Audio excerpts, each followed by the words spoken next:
broken. Yeah, you're right. You're right. What you talking about? I had the same surgery he had, and what happened? So what they say about you then? You fight me then? I'm gonna break the other eye. So I'm gonna break the other eye. so what? I'm gonna break the other eye. So what? I'm gonna break the other eye. So what they say? So I'm broken then, right? Well, you broken. You gonna be broken July 29th. Yeah. Shots fired. Pew, pew, pew, pew, pew. On them Errol Spence fans. Whoa. It appears, and I know everybody done broke this story already. I'm late. But your boy Errol Spence getting wheeled up out the hospital for, it appears, eye surgery, of course. And he says that it was from cataracts. He said this, quote, had to get cataract surgery. It's been past due. Shit was covering my eye. Why you think I got hit with so many jabs and hooks? Still a great performance by bro.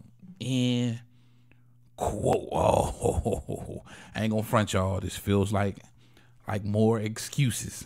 I just heard something about a week ago, where somebody came out and said that a few days before the fight, Errol Spence Jr. went on like this crazy run that was in like a different altitude, and it was something that could have been detrimental.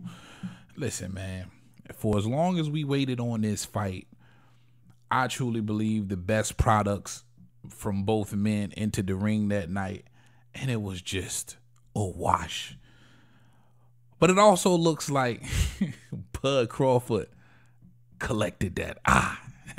Now, mind you, this was not the other eye like in the video. He said, well, I'll just break the other eye.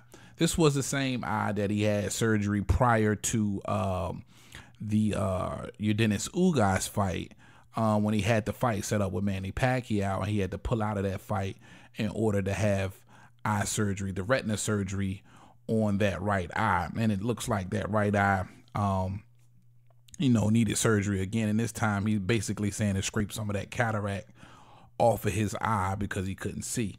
But we most definitely got to talk about it. What up, YouTube? Big T or Heavy Bad Boxing TV, man. Get your big goofy ass in here. Hit the bag. Hit that like button for your boy. That helps the channel. You know I appreciate that love. Shout out my gang. D1 Merc 1ML21 Skinny JT Black Jesus. My guy Troy Jack. He won Rebel Life Modern King Letitia YK World. Tyree Celestine. Big shout out to Punch Drunk. My guy Sean the Don, my Aussie family, New Church and Mark Wynn, 913 Boxer. What up? Yeah, man. Errol Spence claps back, right? And I ain't mad at him. He's basically breaking his silence. We haven't really heard anything from Errol Spence in a good little minute. We just now seeing videos and pictures surfacing of him in the gym. I think it's the consensus, especially for myself. We excited to see Errol Spence, moving around, getting back in the public eye, and most definitely looking forward to seeing him in 2024. I'm not excited to see him in a rematch versus Bud Crawford, which to me, it seems like Bo Matt is adamant about this fight taking place back at 47. Again, I still haven't heard any intricate details about this fight being set in stone at 47 or 54, but I'm sure as soon as that news break, I'll have it for you.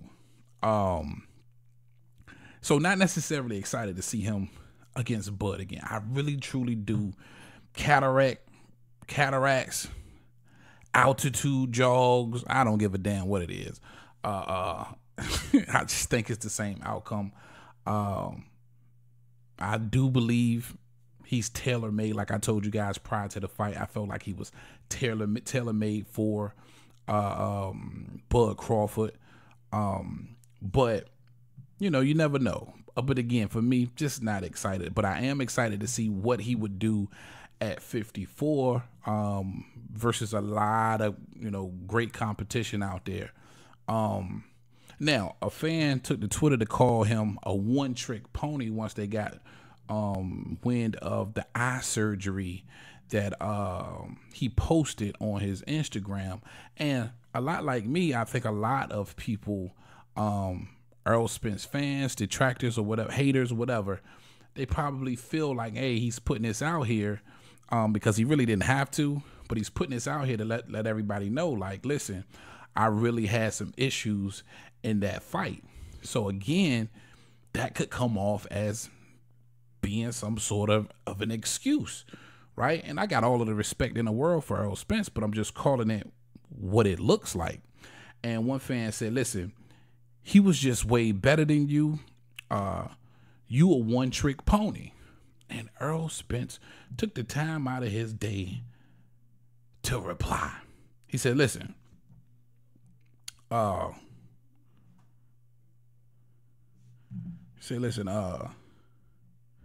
me get it for y'all real quick. You might be right, but one trick pony got Olympics, kids in private school, mom and pops retired years ago, passport full of stamps, and I don't have to pick up a glove again if I don't want to. Wow, that's big talk from Errol Spence. It is, probably a lot of facts there. The dude's made a ton of money. If he's been smart with his money, he's definitely made enough money to make some really good investments, depending on how those worked out for him. He's probably full up and can retire and never touch a glove again. So I appreciate this response from Errol Spence for sure. He handled that with class, I believe he did. But he also went on to say, listen, some of y'all forget what this shit really for until you 37 trying to make a comeback for 10% of what you used to make.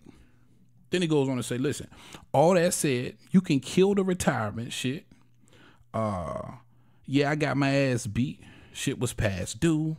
I don't live exactly like a boxer for the most part. I didn't live exactly like a boxer for the most part. So another little slight in there, like, yo, you can kind of use that as an excuse to basically saying I wasn't doing what a boxer's supposed to be doing prior to fighting Terence Crawford. As he says, I didn't live exactly like a boxer for the most part.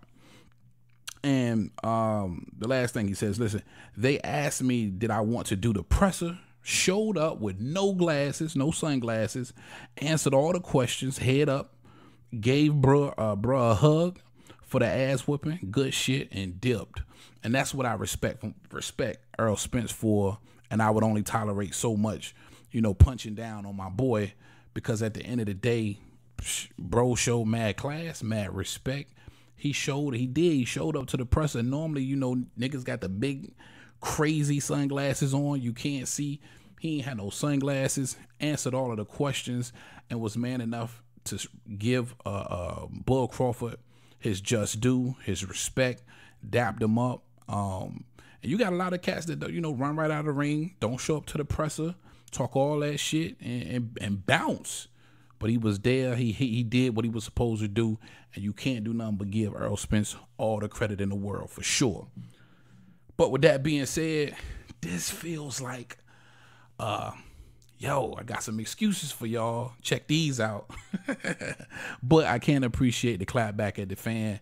Leave Errol alone, man. I think he's a stand-up guy, and I'm wishing him all the best moving forward at 54.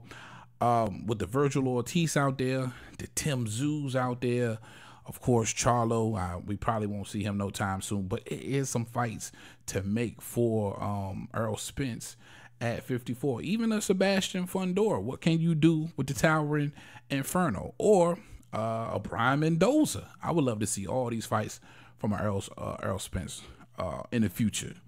I definitely don't want to see the Bud again, but we'll see. All right, that's all I got for y'all on this one, man. Big T.O. heavy bag. Talk to him, Roger. Most motherfuckers don't know shit about boxing.